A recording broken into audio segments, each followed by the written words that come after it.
Hello friends, स्वागत है आपका इजी एग्जाम सीरीज में। यह पारिवारिक विधि का जो है चौथा वीडियो है। इसमें जो है हम आपको यूनिट 5 के क्वेश्चन करवाने वाले हैं। आपका यूनिट 5 हिंदू उत्तराधिकारी नियम होता है। ठीक है, इस क्वेश्चन सीरीज में हम आपको एक से एक अच्छे क्वेश्चन करवाएंगे। यह आपका पेपर 3 होगा। अगर जो आपको यह वीडियो अच्छा लगे तो प्लीज़ लाइक शेयर और कमेंट कीजिएगा, अपने दोस्तों को भेजिएगा, ग्रुप में भेजिएगा।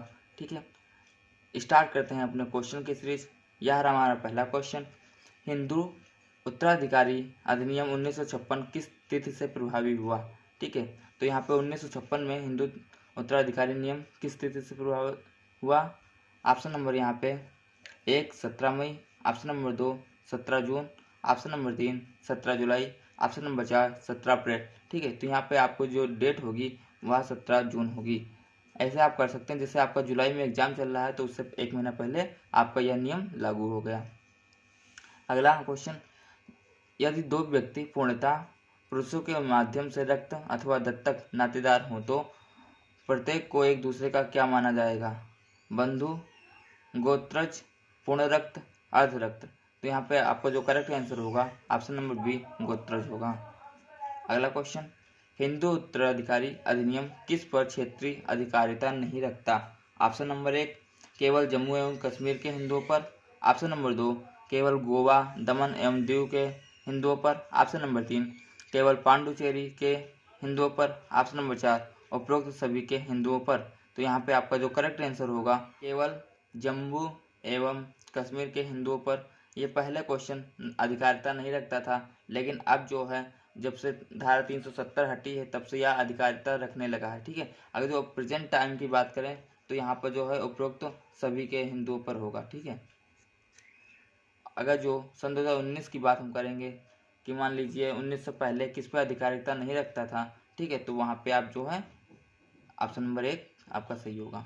अगला क्वेश्चन, एक व्यक्ति दूसरे का गोत्रज कहलाता है यदि दोनों रक्त द्वारा अथवा दत्तक द्वारा संबंधित हो किंतु पूर्णतः पुरुषों के माध्यम से।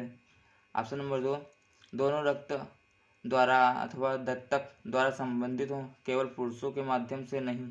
ठीक है, ऑप्शन नंबर 3 आपका दोनों रक्त द्वारा अथवा दत्तक द्वारा संबंधित हों किंतु पूर्णतः महिला से संबंधित। ऑप्शन नंबर 4 दोनों रक्त अथवा दत्तक द्वारा संबंधित हों किंतु पूर्णतः महिला के माध्यम से नहीं। तो यहाँ पे आपका जो करेक्ट आंसर होगा ऑप्शन नंबर 1 आपका होगा। अगला क्वेश्चन, हिंदू उत्तराधिकारी अधिनियम की धारा 3 गा परिभाषित करती है? ऑप्शन नंबर 1 गोत्रज, ऑप्शन नंबर 2 बंधु, ऑप्शन नंबर 3 पूर्ण रक्त, ऑप्शन नंबर 4 अर्ध रक्त। तो यहाँ पे आपका जो करेक्ट आंसर होगा ऑप्शन नंबर बी बंधु होगा। बंधु मीन सखा मित्र। अगला क्वेश्चन, हिंदू उत्तराधिकारी अधिनियम 1956 के अनुसार दो व्यक्तियों को एकोदर रक्त द्वारा एक दूसरे से संबंधित कहा जाता है जब वे वंशज हों। ऑप्शन नंबर 1 एक ही पूर्वज से किंतु अलग अलग पतियों द्वारा, ऑप्शन नंबर 2 एक ही पूर्वज से किंतु एक ही पति द्वारा, ऑप्शन नंबर 3 अलग अलग पूर्वजों से किंतु अलग अलग पतियों द्वारा, ऑप्शन नंबर 4 अलग अलग पूर्वज से किंतु एक ही पति द्वारा। यहाँ पर जो आपका करेक्ट आंसर होगा ऑप्शन नंबर 1 होगा। अगला आपका क्वेश्चन, उत्तराधिकारी को कहाँ परिभाषित किया गया है? ऑप्शन नंबर 1 हिंदू उत्तराधिकारी अधिनियम की धारा 3 घ में, ऑप्शन नंबर 2 हिंदू उत्तराधिकारी अधिनियम की धारा 3 अड़ा में, ऑप्शन नंबर 3 हिंदू उत्तराधिकारी अधिनियम की धारा 3 चा में, ऑप्शन नंबर 4 हिंदू उत्तराधिकारी अधिनियम की धारा 3 झा में। तो यहाँ पे आपका जो करेक्ट आंसर होगा ऑप्शन नंबर आपका सी होगा। अगला क्वेश्चन आपका ये रहा, एक व्यक्ति जो बिना वसीयत बनाए मर जाता है को निर्वसियती के नाम से जाना जाता है। इसे हिंदू उत्तराधिकारी अधिनियम की किस धारा में परिभाषित किया गया? ऑप्शन नंबर 1 धारा 3 गा, ऑप्शन नंबर 2 धारा 3 छा, ऑप्शन नंबर 3 धारा 3 जा, ऑप्शन नंबर 4 धारा 4। यहाँ पर आपका जो करेक्ट आंसर होगा ऑप्शन नंबर बी धारा 3 छा होगा। अगला क्वेश्चन, शहीदाई की संपत्ति का किस नाम से जाना जाता है? ऑप्शन नंबर 1 संयुक्त परिवार की संपत्ति, ऑप्शन नंबर 2 स्वर्जित परिवार की संपत्ति, ऑप्शन नंबर 3 पृथक संपत्ति, ऑप्शन नंबर 4 इनमें से कोई नहीं। यहाँ पर आपका जो करेक्ट आंसर होगा ऑप्शन नंबर 1 संयुक्त परिवार की संपत्ति होगा। अगला क्वेश्चन, एक सामान्यता नियम के रूप में सहदायिकी संपत्ति में हित किस आधार पर प्राप्त होता है? ऑप्शन नंबर 1 जन्म के आधार पर, ऑप्शन नंबर 2 विरासत के आधार पर, ऑप्शन नंबर 3 विरासत के आधार पर, ऑप्शन नंबर 4 उपरोक्त में से कोई नहीं। यहाँ पर आपका जो करेक्ट आंसर होगा ऑप्शन नंबर 1 जन्म के आधार पर होगा। ठीक है। अगला क्वेश्चन, एक संयुक्त परिवार में निम्नलिखित में क्या शामिल नहीं होता? ऑप्शन नंबर 1 विवाहित पुत्री, ऑप्शन नंबर 2 दत्तक पुत्र, ऑप्शन नंबर 3 विवाहित पुत्री, ऑप्शन नंबर 4 दत्तक पुत्र। तो यहाँ पर आपका जो correct answer option number B विवाहित पुत्री होगा।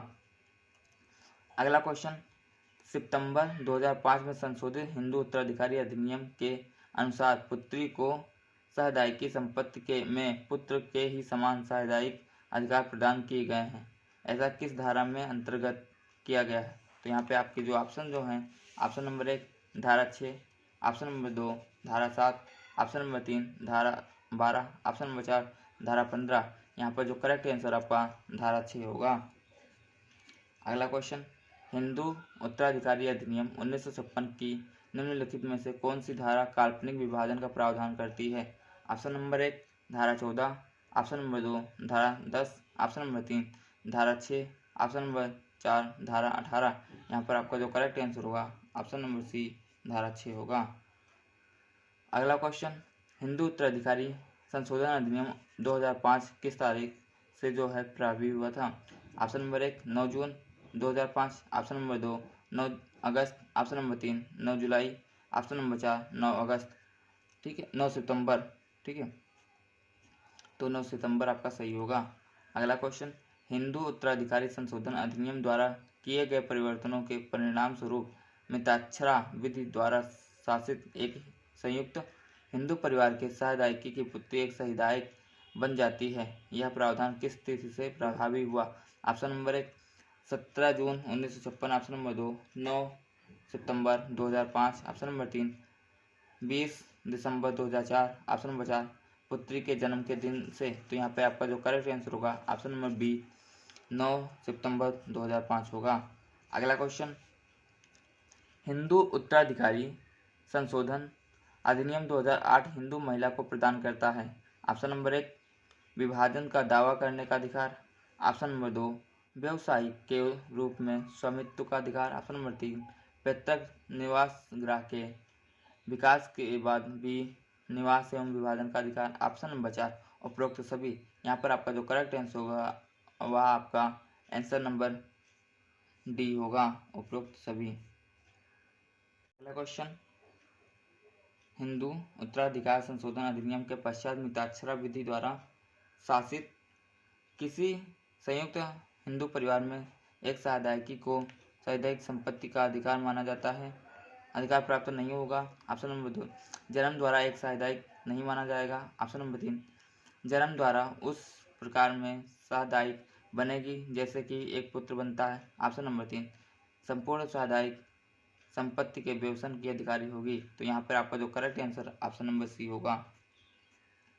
अगला क्वेश्चन, एक हिंदू परिवार हिंदू पुरुष है जिसका एक मिताक्षरा सहदायिक संपत्ति में अविभाजित हित मौजूद है।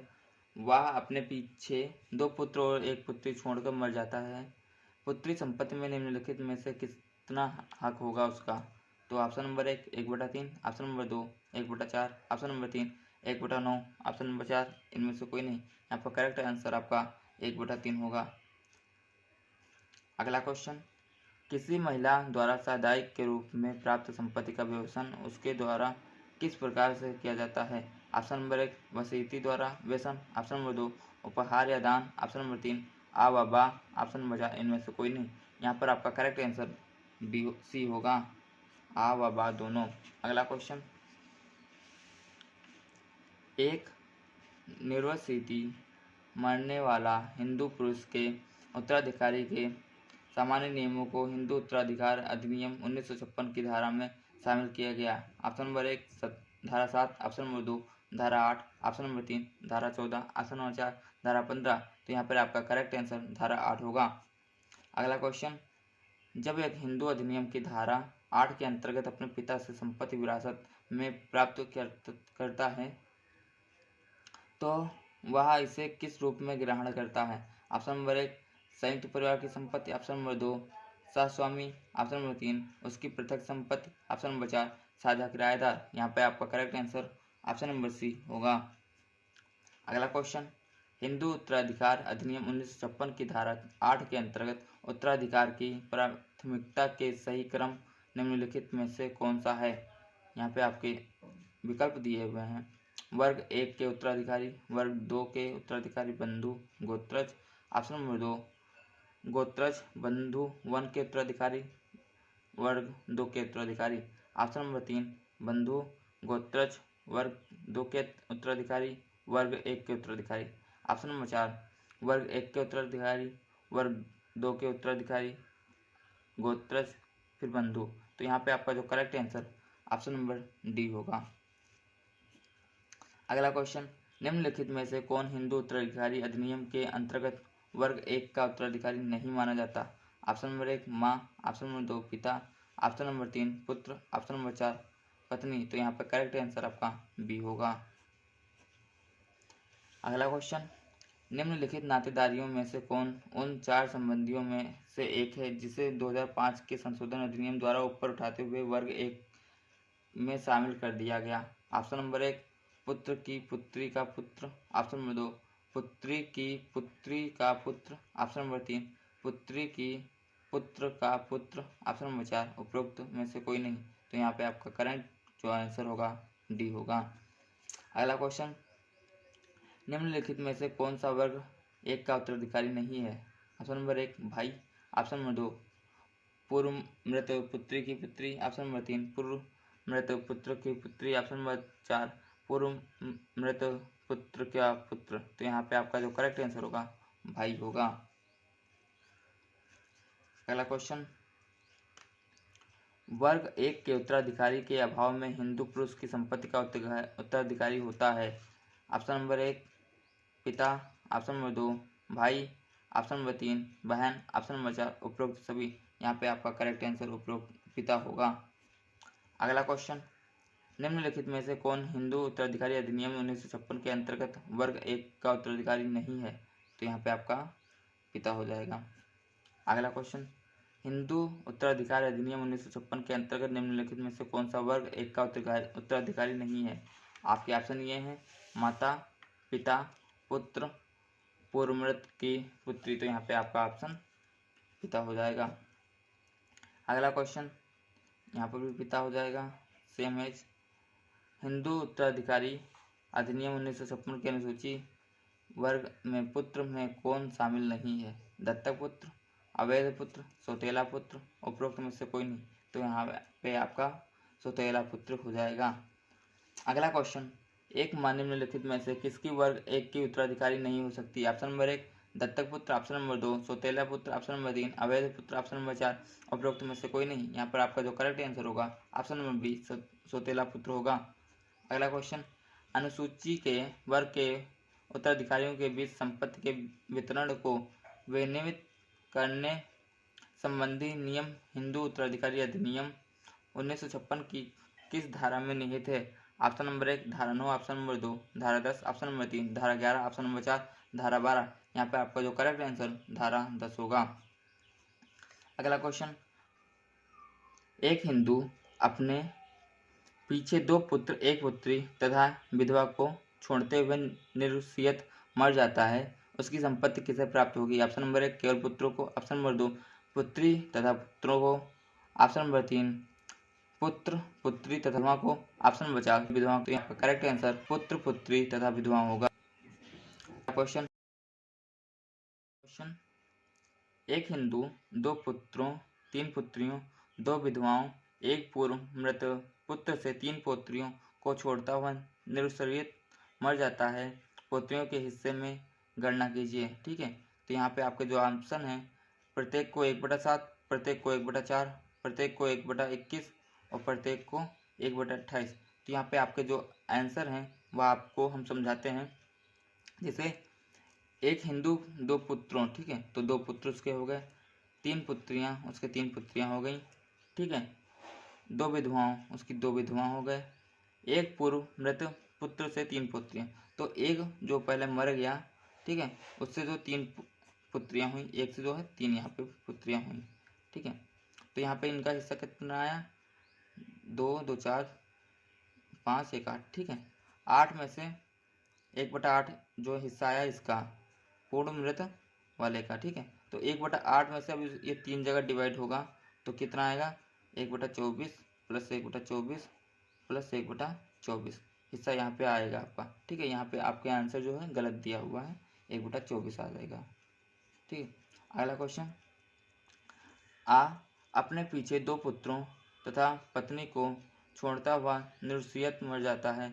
आ की मृत्यु के समय पत्नी गर्भवती थी। पत्नी आ के मृत्यु के 7 माह बाद एक पुरुष संतान को जन्म देती है। संतान को विरासत में आ की कोई संपत्ति नहीं मिलेगी क्योंकि आ की मृत्यु के समय उसका जन्म नहीं हुआ, तो ऑप्शन ये ऐसे ही गलत है। अगला क्वेश्चन, अगला ऑप्शन, संतान उस अविभाजित संपत्ति में एक अंग विरासत से प्राप्त करेगा जो जन्म के बंटवारे हेतु उपलब्ध थी। ऑप्शन नंबर 3, संतान को आ की मृत्यु की तिथि से विरासत प्राप्त हो जाएगी। ऑप्शन नंबर 4, संतान को अपनी मां तथा 2 भाइयों का बहिष्कृत करते हुए संपूर्ण संपत्ति प्राप्त हो जाएगी। तो यहाँ पे आपका जो करेक्ट आंसर होगा ऑप्शन नंबर सी होगा। अगला क्वेश्चन, हिंदू उत्तराधिकारी अधिनियम 1956 की धारा 10 का नियम 2 कैसा नियम है। ऑप्शन नंबर 1, व्यक्तिगत नियम। Option number 2, शाखावार। ऑप्शन नंबर 3, शाखावार व्यक्तिगत नियम। ऑप्शन नंबर 4, बहिष्करण का नियम। तो यहाँ पे आपका करेक्ट आंसर 1 हो जाएगा। अगला क्वेश्चन, हिंदू उत्तराधिकार अधिनियम 1956 के अंतर्गत एक पुरुष हिंदू पिता के निर्वासियत उत्तराधिकार का क्रम होता है। ऑप्शन नंबर 1, वर्ग 1 के उत्तराधिकारी। ऑप्शन नंबर 2, वर्ग 2 के उत्तराधिकारी। ऑप्शन नंबर 3, विशिष्ट वर्ग के उत्तराधिकारी। ऑप्शन नंबर 4, वर्ग 3 के उत्तराधिकारी। तो यहाँ पे आपका जो करेक्ट आंसर होगा वर्ग 2 होगा। अगला क्वेश्चन, हिंदू उत्तराधिकारी अधिनियम 1956 के संदर्भ में निम्नलिखित में से कौन सा कथन गलत है।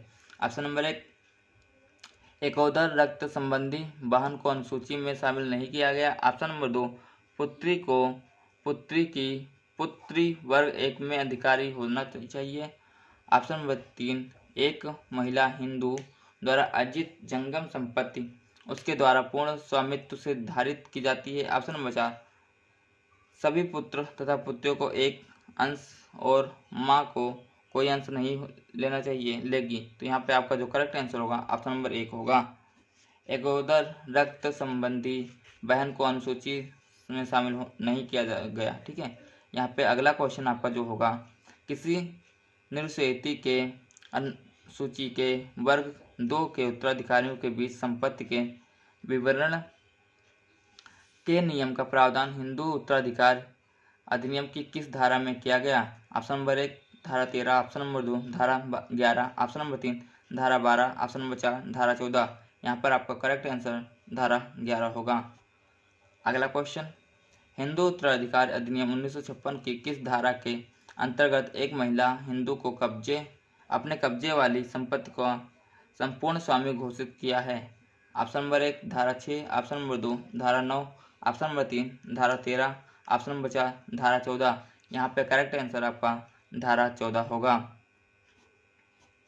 अगला क्वेश्चन, हिंदू उत्तराधिकार अधिनियम 1956 की धारा 14 के अनुप्रयोजन हेतु एक महिला हिंदू द्वारा संपत्ति के अर्जन अवश्य किया गया होना चाहिए। ऑप्शन नंबर 1, अधिनियम के प्रभावी होने के पूर्व। ऑप्शन नंबर 2, अधिनियम के प्रभावी होने के पश्चात। ऑप्शन नंबर 3, अधिनियम के प्रभावी होने के या तो पूर्ण या तो पश्चात। तो यहाँ पे आपका जो correct answer option number C ही होगा। अगला क्वेश्चन, हिंदू उत्तराधिकार अधिनियम 1956 की धारा 14 के अंतर्गत किसी महिला हिंदू के कब्जे वाली कोई भी संपत्ति चाहे वह अधिनियम के प्रारंभ होने के पूर्व अथवा पश्चात कभी भी अर्जित की गई हो उसके द्वारा धारित की जाएगी। ऑप्शन नंबर 1, पूर्ण स्वामी के तौर पर। ऑप्शन नंबर 2, श्रीमती स्वामी के तौर पर। ऑप्शन नंबर 3, पति के साथ साथ स्वामी के तौर पर। ऑप्शन नंबर 4, उपरोक्त में से कोई नहीं। तो यहाँ पे करेक्ट आंसर आपका ए होगा। अगला क्वेश्चन, हिंदू उत्तराधिकारी अधिनियम 1956 की धारा 14 लागू होती है। ऑप्शन नंबर 1 जंगल संपत्ति पर, ऑप्शन नंबर 2 स्थावर संपत्ति पर, ऑप्शन नंबर 3 जंगल जंगम तथा स्थावर दोनों संपत्ति पर, ऑप्शन नंबर 4 उपरोक्त में से कोई नहीं। यहाँ पे आपका जो correct answer option number C जंगम तथा स्थावर संपत्ति होगा। अगला क्वेश्चन, हिंदू नारी की दशा में उत्तराधिकार के साधारण नियम निहित हैं। ऑप्शन नंबर 1 हिंदू उत्तराधिकारी अधिनियम 1956, ऑप्शन नंबर 2 धारा 10 में, ऑप्शन नंबर 3 धारा 14 में, ऑप्शन नंबर 4 धारा 15 में। यहाँ पर आपका जो करेक्ट आंसर होगा धारा 15 होगा। हिंदू उत्तराधिकारी अधिनियम 1956 की धारा 15 में।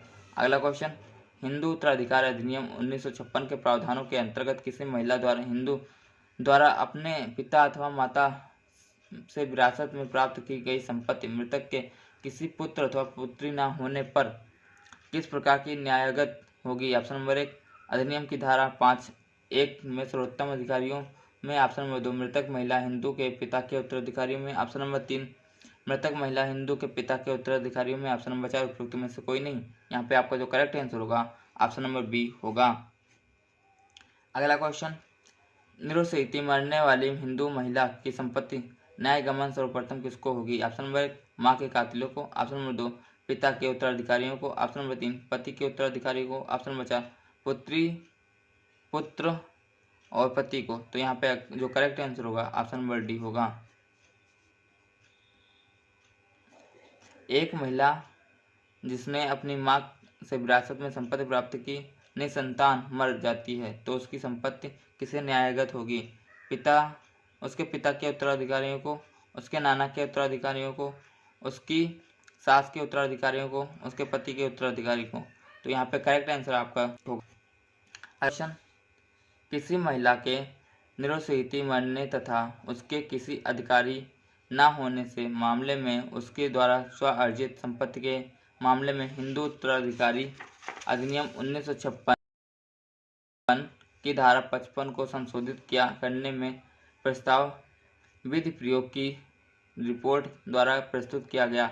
ऑप्शन नंबर 1 विधि आयोग की 205 की रिपोर्ट, ऑप्शन नंबर बी विधि आयोग की 206वीं रिपोर्ट, ऑप्शन नंबर 3 विधि आयोग की 207वीं रिपोर्ट, ऑप्शन नंबर 4 विधि आयोग की 208वीं रिपोर्ट। तो यहाँ पे आपका सी सही हो जाएगा। अगला क्वेश्चन, हिंदू उत्तराधिकारी अधिनियम 1956 की धारा 20 के अंतर्गत मातृ विवाह के अंतर्गत जन्म लेने वाली संतान के अधिकारी संदर्भित हैं। ऑप्शन नंबर 1 गर्भाधान के लक्षण पर, ऑप्शन नंबर 2 जन्म के क्षण में, ऑप्शन नंबर 3 उपरोक्त आबाबा में से जो भी संतान के लिए लाभदायक हो, ऑप्शन नंबर डी उपरोक्त में से कोई नहीं। यहाँ पे आपका जो करेक्ट आंसर ऑप्शन नंबर 1 होगा।